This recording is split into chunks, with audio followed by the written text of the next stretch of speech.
Imaginémonos esto por un segundito. Vives en una ciudad donde puedes viajar miles de kilómetros sin salir del mismo sistema, donde hay carreteras que conectan continentes, donde hay leyes que aplican para millones de personas y donde hay ejércitos que nadie puede derrotar, donde básicamente todo funciona perfecto. Esa ciudad no era una ciudad cualquiera. Estamos hablando de Roma, es decir, del Imperio Romano, el sistema más poderoso que el mundo había visto hasta ese momento. Y aquí viene lo importante. No era solo un imperio de territorio, vaya.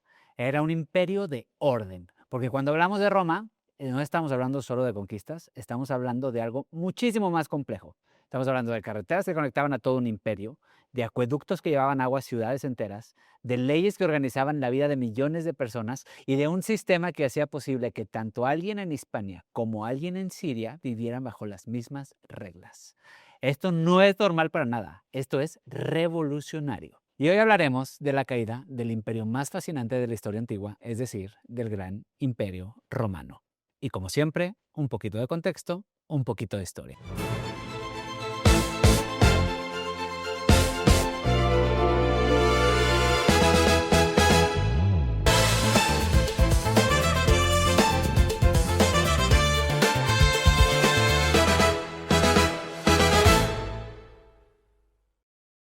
Vámonos al momento en el que Roma está en su punto más alto, es decir, al siglo II después de Cristo. ¿Y cómo estaba Roma aquí? Se preguntarán ustedes. Pues aquí Roma controlaba desde Britania hasta Egipto y desde Hispania hasta Mesopotamia, es decir, a más de 60 millones de personas. Que para poder tener perspectiva, esto es alrededor de una tercera parte de la población mundial. Y aquí viene la pregunta importante. ¿Cómo se sostiene algo así? La respuesta es simple, pero peligrosa. Con control. Es decir, un ejército permanente, una administración eficiente, un sistema de impuestos brutalmente organizado, pero sobre todo con una idea. ¿Cuál es esta idea? Se preguntaron ustedes. Pues la idea de que Roma era eterna, porque para un romano, Roma no era solo un lugar. Era el orden del mundo, era la civilización, era lo que separaba el caos de la estabilidad. Y cuando crees que algo es eterno, dejas de preguntarte si puede caer o desaparecer. Y es justo aquí donde empiezan los problemas. Aquí está el error. ¿Cuál es este? Pensar que Roma cayó cuando era débil. Y no, no fue así. Roma empezó a caer cuando todavía parecía fuerte. Vámonos al siglo III después de Cristo, que es donde todo empieza a cambiar. No con un gran colapso, sino con pequeñas grietas que nadie logra detener. Primero, el poder se vuelve inestable. Los emperadores duran meses y los golpes de estado son realmente constantes. Los generales se proclamarían emperadores en distintas partes del imperio, es decir, Roma ya no tiene un centro claro, sino que tiene varios peleándose entre sí. El segundo, la economía comenzaría a fallar.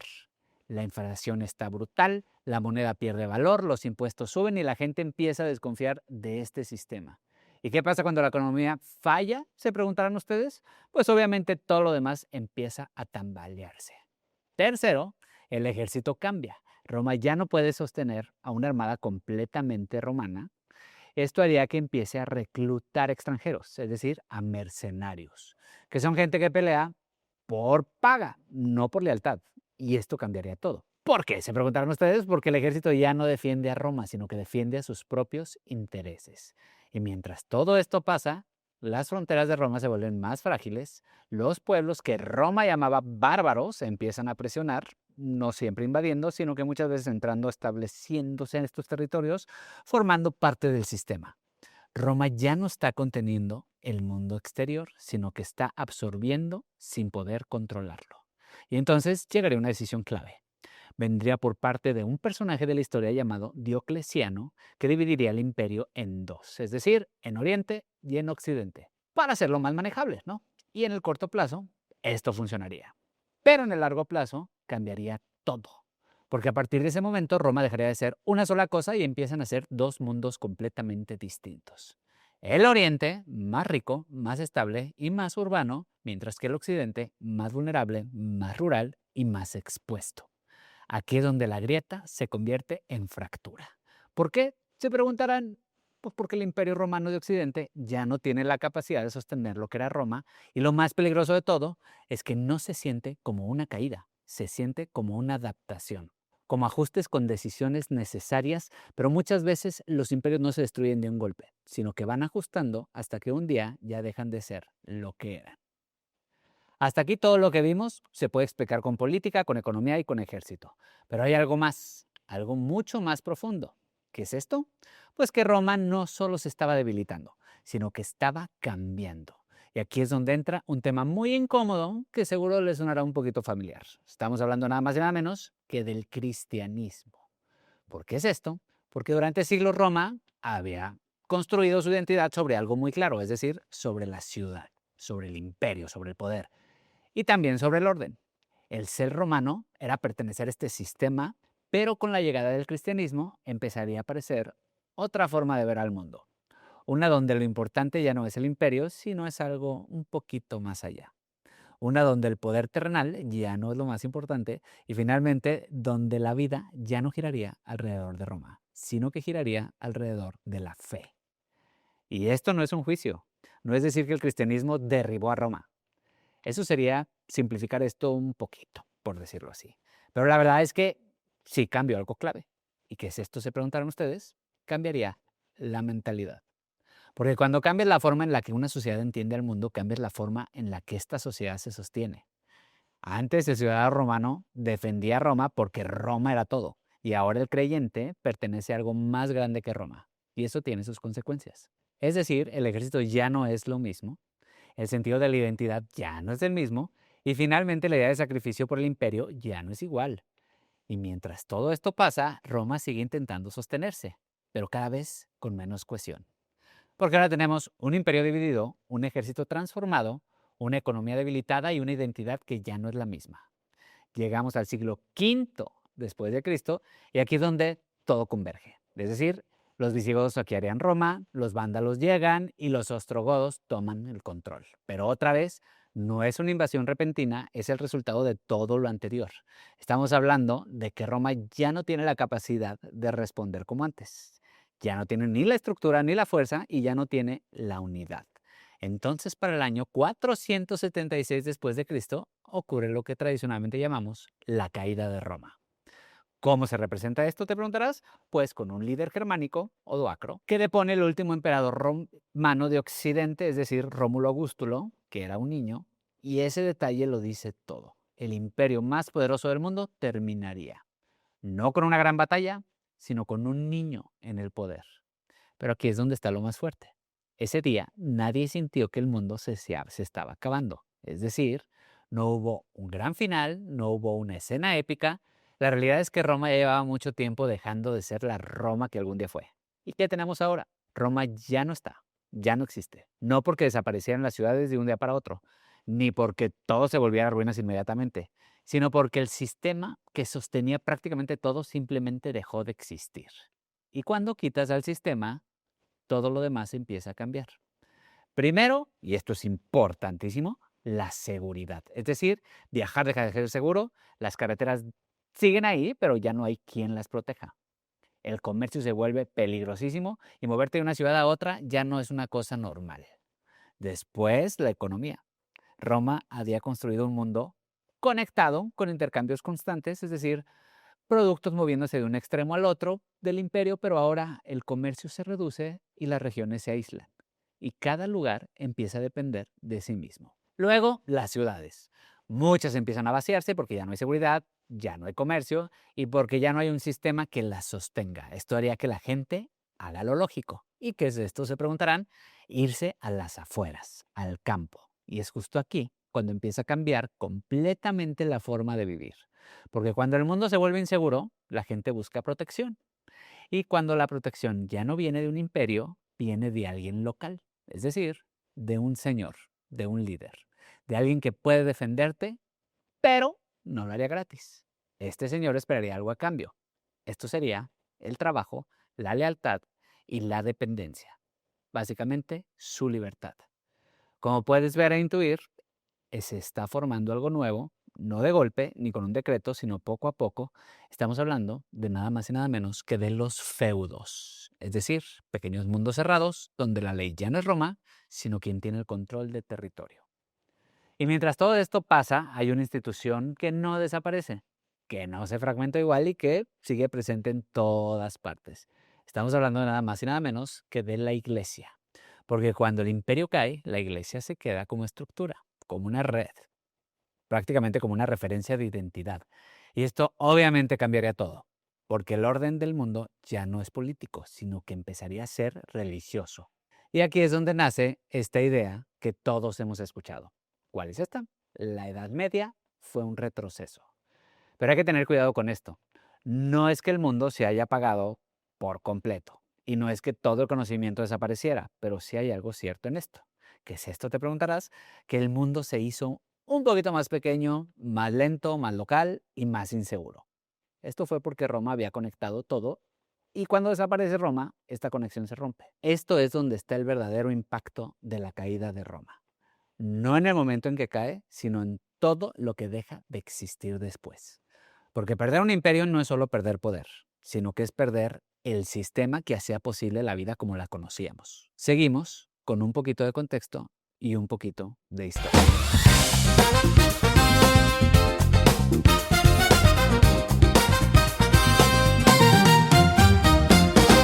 Vamos a entrar aquí a la segunda fase, es decir, a profundizar a lo que les gusta, al chismecito, al saber por qué realmente caería este imperio romano. Porque aquí es donde la historia se empieza a poner interesante de verdad. Roma no cayó primero, Roma cambió. Y para entender esto, vámonos al momento clave. ¿A dónde nos vamos? Nos vamos al año 313 después de Cristo, y aquí el emperador Constantino hace algo que en ese momento era impensable. ¿Qué es esto? Dejar de perseguir a los cristianos, así, tal cual. Porque antes de esto, ser cristiano en Roma era meterte en problemas. De hecho, era ilegal, era persecución y era un no te conviene. Pero de pronto Constantino dice, ya no, y llega el edicto de Milán, donde básicamente se permite el cristianismo. Pero aquí es donde tienes que hacerte la pregunta, ¿lo hizo por fe o lo hizo por estrategia? Porque Constantino no era ningún tonto. El cristianismo ya no era un grupito escondido, ya era un movimiento fuerte dentro del imperio. Entonces, en lugar de pelearse con eso, decidiría integrarlo. Y esto es clave, porque por primera vez Roma dejaría de imponer una sola forma de pensar y empezaría a convivir con algo completamente distinto. ¿Cómo es esto? Por un lado tienes el mundo romano, es decir, el poder, orden, imperio, control, y por el otro tienes una fe que te dice que lo importante no es este mundo. ¿Te das cuenta el choque? Al inicio parece que no pasa nada, que solo es una decisión más, pero no. Este es el momento en el que Roma empieza a cambiar por dentro. No a caer, sino a cambiar. Y si Constantino abrió la puerta, Teodosio la cerraría.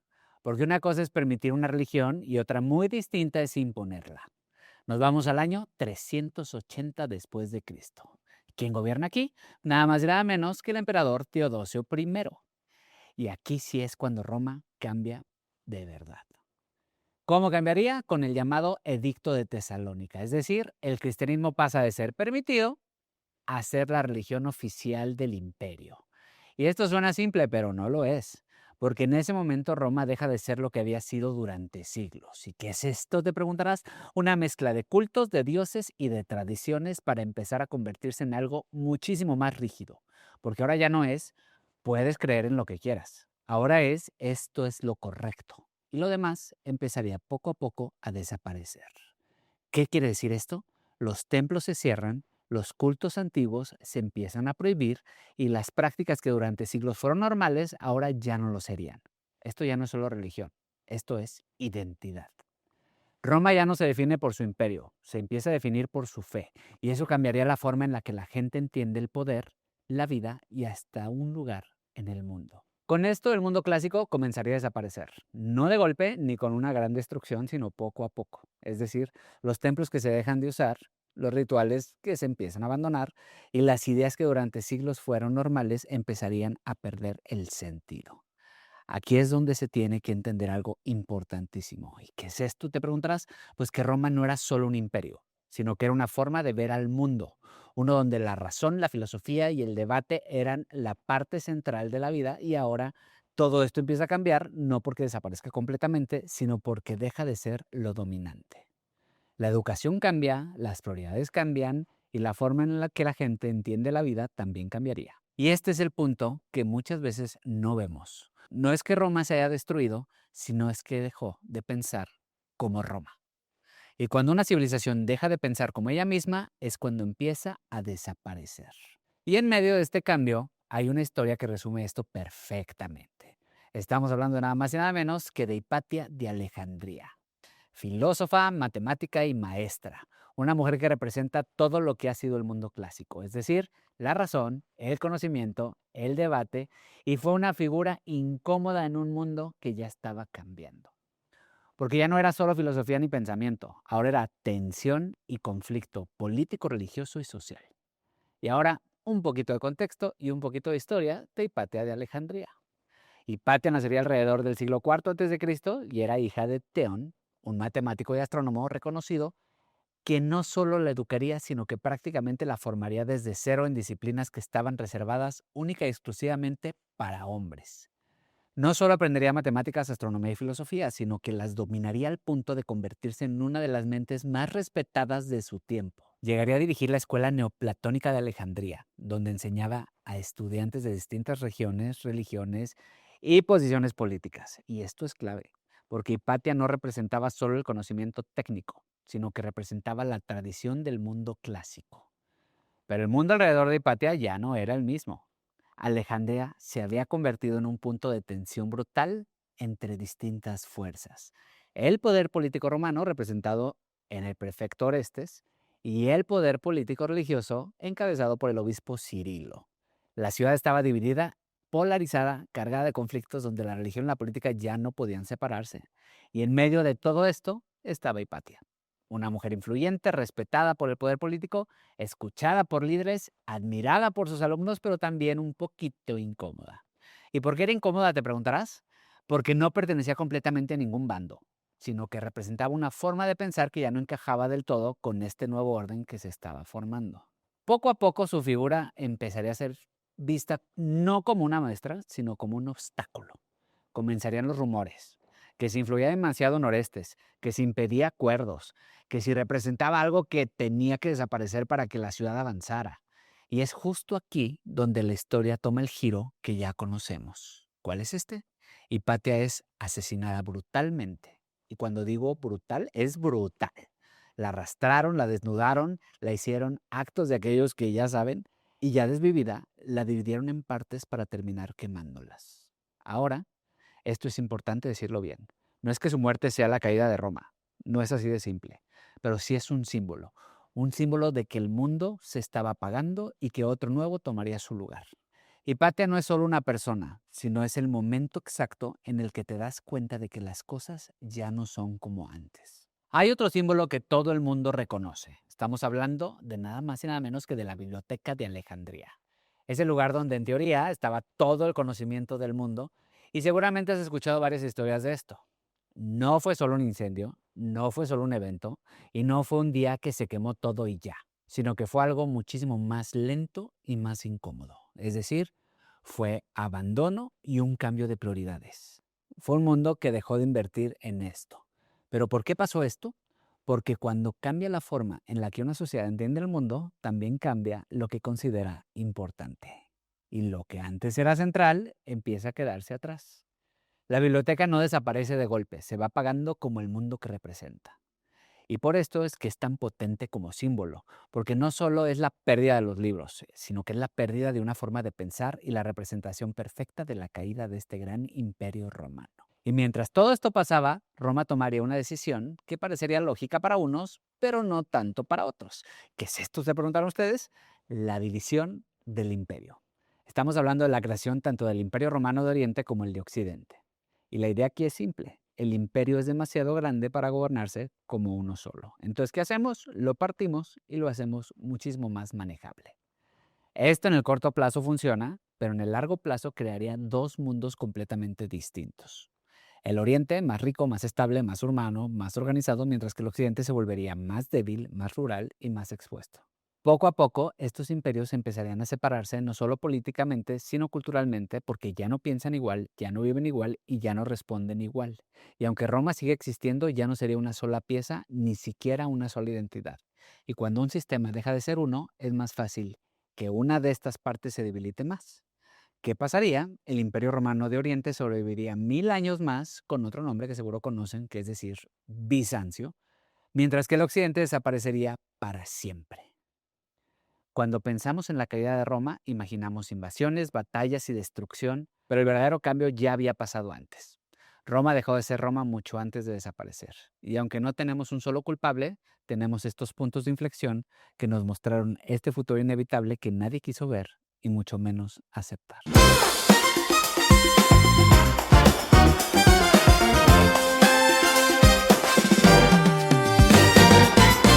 ahora vamos a la sección que ya es costumbre de contestar las preguntas que nos han hecho en otros videos relacionados con este tema. Aquí tengo nomás 3 videos en otras plataformas que estábamos hablando, que son el de la Biblioteca de Alejandría, el de la historia de Hipatia, y hay otro muy importante que se llama 380 después de Cristo, donde hablamos precisamente de esta caída del Imperio Romano de Occidente. Entonces, pasamos a la primera pregunta que dice, ¿cuánto tiempo funcionó la Biblioteca de Alejandría? La Biblioteca de Alejandría no desaparece en un solo evento, funciona durante varios siglos. Desde hace aproximadamente el siglo III a.C. hasta un proceso de destrucción gradual que se extiende durante siglos. Es decir, no fue un incendio, es un desgaste y eso la hace más trágica. En realidad se le atribuye que fue Julio César en un momento que llegó, quemó unos barcos y después se le pasó el incendio, la mano, y llegó a Alejandría. Otra parte muy brutal fue la del cristianismo, precisamente con Hipatia, que ya lo platicamos, donde pues se acabó otra gran parte. Y la tercera o el tercer golpe más fuerte fue precisamente con la invasión islámica de este lugar. Es decir, 3 civilizaciones distintas fueron las que prácticamente borraron a esta biblioteca. La segunda pregunta habla del corazón del mundo. Preguntan que por qué me refiero a este punto como el corazón del mundo. Y sí, Alejandría en este momento sí era el corazón del mundo y en sí el Imperio Romano lo era porque se le atribuye el corazón del mundo al lugar donde hubo mayor progreso. Si quieren que seamos un poquito más flexibles en esto, pues puedo alargarme un poquito y decirte que justo cuando empieza esta Edad Media, el corazón del mundo yo lo trasladaría al Medio Oriente, donde fue donde hubo mayor proceso y progreso en la historia. La pregunta número 3 es, ¿qué hubiera pasado? Esta está muy buena. ¿Qué hubiera pasado si Constantinopla no cae? Si Constantinopla no cae, Europa sería otra. La caída de Constantinopla empujó lo que es el Renacimiento, la exploración y el cambio de rutas, y sin eso probablemente nos hubiéramos quedado en la Edad Media. Así que nos vamos a la pregunta número 4, que dice así. La destruyeron las religiones y el fanatismo. Creo que estamos hablando de la Biblioteca de Alejandría. Y aquí te puedo decir parcialmente. No es tan simple, no es religión contra conocimiento, sino que es un poder usando la religión, porque el problema nunca es la creencia, sino es el cómo se usa. Podemos atribuírselo, sí, a radicales cristianos, a radicales islámicos, pero más bien es al poder que está detrás de estas religiones, no en sí a la religión. Nos vamos a la pregunta número 5, que dice, Constantino no era, más bien es una afirmación que se me hizo interesante poner, que dice, Constantino no era realmente un cristiano. Y Constantino, más que creyente, fue estratégico. Entendió que el cristianismo podía unificar y lo utilizó como herramienta política. No cambió solo la religión, sino que cambió el poder. Esto nos lleva a la pregunta número 6, que dice, ¿estaremos más evolucionados sin el fanatismo? Suena lógico, pero es también un poco simplista. El conflicto también impulsa cambios. El problema no es la religión, es cuando deja de cuestionarse. Aquí es cuando se vuelve un tema muy peligroso. Esto nos lleva a la última pregunta, la número 7, que dice, ¿es doloroso tanta información destruida? Más bien, es otra afirmación que traigo a modo de pregunta, y aquí te digo, sí, pero aquí hay algo importante. No todo se perdió, mucho se transformó, mucho sobrevivió en otros lugares, y la historia no desaparece, sino que se desplaza. Podemos ver, y la pregunta que nos hacen mucho en los conflictos que están sucediendo en Oriente Medio, sobre si la destrucción duele. Y yo creo que la destrucción es parte de la historia. Como diría Elizabeth Gilbert, ya lo he dicho mucho, la ruina es un camino para la transformación. La ruina es parte de nuestra historia. Sabemos que Roma cayó en el 476 después de Cristo. Sabemos que hubo un emperador depuesto, un niño en el trono y un general germano tomando el control. Pero esto no es lo más importante, porque más allá de la fecha y más allá del momento exacto, la caída de Roma no fue en un día, fue un proceso. Un proceso en el que un imperio dejó de ser lo que era mucho antes de desaparecer. Y eso es lo que realmente nos deja esta historia. No solo lo que pasó, sino cómo pasó. Porque al final los sistemas no se rompen de golpe, sino que se ajustan, se adaptan, se transforman, hasta que un día ya no los reconoces. Hoy hablamos de Roma no por su final, sino por lo que representa. Porque Roma no era solo poder, sino que era orden, era estabilidad y era la idea de que el mundo tenía estructura. Y en este proceso, la historia nos obliga a observar qué tan sólido es lo que creemos eterno, observar qué tan estable es el mundo en el que damos por hecho existir y sobre todo observar si estamos viendo las mismas grietas. El mundo está repitiendo patrones. Las creencias se imponen, los cuestionamientos se castigan y los lugares abiertos se comienzan a silenciar. Aunque esta vez sea de forma digital.